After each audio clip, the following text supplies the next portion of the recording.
Hi friends, எல்லோரும் எப்படி இருக்கீங்க? ஹாலிடேஸ்லாம் எப்படி போயிட்டுருக்கு உங்களுக்கு?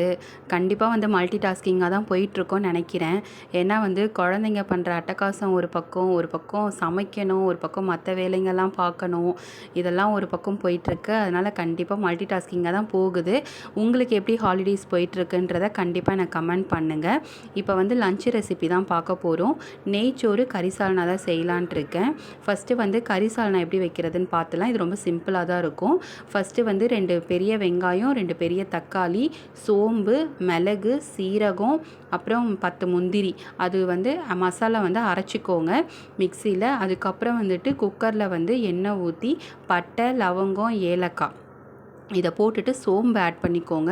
கருவேப்பிலை கண்டிப்பாக ஆட் பண்ணுங்க, நல்லாயிருக்கும் ஃப்ளேவர். ஏன்னா ஃபஸ்ட்டு நான் ஆட் பண்ணவே மாட்டேன், எனக்கு பிடிக்கவே பிடிக்காது. கருவேப்பிலை கறி சால்னா இல்லையா, வேண்டாம் அப்படின்னு சொல்லிட்டு என்னோடய சிஸ்டர் சொல்லிக்கிட்டே இருப்பாங்க, ஆட் பண்ணுன்ட்டு. ஒன்ஸ் ஒரு வாட்டி நான் ட்ரை பண்ணேன், அதுக்கப்புறம் தான் எனக்கு ரொம்ப பிடிச்சிருந்தது. அதோடய ஃப்ளேவரே நல்லா ஒரு தனியாக இருக்கும். அதனால் கண்டிப்பாக ஆட் பண்ணுங்கள். இதை நான் எதுக்கு சொல்கிறேன்னா, ஆட் பண்ணணும்னு இது மாதிரி ஆட் பண்ணலாமா அப்படின்னு யோசிக்கிறவங்களுக்காக நான் சொல்கிறேன். அதனால் கண்டிப்பாக ஆட் பண்ணிக்கோங்க. வெங்காயம் போட்டு வதக்கிக்கோங்க. அப்புறம் இஞ்சி பூண்டு பேஸ்ட்டு அதை போட்டு ஸ்மெல் போகிற வரைக்கும் வதக்கிக்கோங்க. அதுக்கப்புறம் கறி, அப்புறம் உருளைக்கிழங்கு, தக்காளி, பச்சை மிளகா, கொத்தமல்லி, அப்புறம் மிளகாத்தூள் தேவையான அளவு ஆட் பண்ணிக்கோங்க. கொஞ்சோண்டு மஞ்சத்தூள் ஆட் பண்ணிக்கோங்க. அதுக்கப்புறம் தனியா, சோம்பெல்லாம் போட்டு நான் ஒரு மசாலா அரைச்சி வச்சுருக்கேன். அது கறி சால்னா அந்த மாதிரி இதுக்கு நான் ஆட் பண்ணுவேன். அது நல்லாயிருக்கும். அதுக்காக நீங்கள் உங்கள் கிட்ட அது இல்லைன்னா தனியாத்தூள் மட்டும் இருந்தால் கூட நீங்கள் ஆட் பண்ணுங்கள், நல்லாயிருக்கும். அதுக்கப்புறம் அது பச்சை வாசம்லாம் போகிற அளவுக்கு வதக்கிட்டு நம்ம அரைச்சி வச்சுருந்த மசாலாவும் போட்டு வதக்கிக்கோங்க. வதக்கிட்டு அது தண்ணி ஊற்றி 3-4 விசில்ஸ் விட்டுருங்க.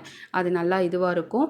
அதுக்கப்புறம் நெய்ச்சோறு எப்படி செய்கிறதுன்னு பார்க்கலாம். ஃபஸ்ட்டு எண்ணெய் ஊற்றிட்டு பட்டை, லவங்கம், ஏலக்காய், வெங்காயம் போட்டு வதக்கிக்கோங்க. வதக்கிட்டு இஞ்சி பூண்டு பேஸ்ட்டு இப்போ நல்லா அது ஸ்மெல் போனதுக்கப்புறம் தக்காளி, ஒரே ஒரு தக்காளி, சின்ன தக்காளியாக ஆட் பண்ணிக்கோங்க. புதினா, கொத்தமல்லி, பச்சை மிளகா அதை ஆட் பண்ணிக்கோங்க. நான் இப்போ சாப்பாட்டு அரிசியில் தான் செய்கிறேன். பாஸ்மதி ரைஸ்னால் 1க்கு 1.5 ஆட் பண்ணுங்கள். இது சாப்பாட்டு அரிசின்றதுனால 1க்கு 2 கிளாஸ் நான் ஆட் பண்ணியிருக்கேன். அது நல்லா ஒரு லாஸ்ட்டாக கொஞ்சம் தண்ணியும் சாப்பாடுமா இருக்கும்போது தம் விட்டுருங்க. கடைசியாக நெய் ஆட் பண்ணி நல்லா கிளறி விட்டுக்கோங்க. அதுக்கப்புறம் பரிமாறினீங்கன்னா சூப்பராக இருக்கும். Thank you so much.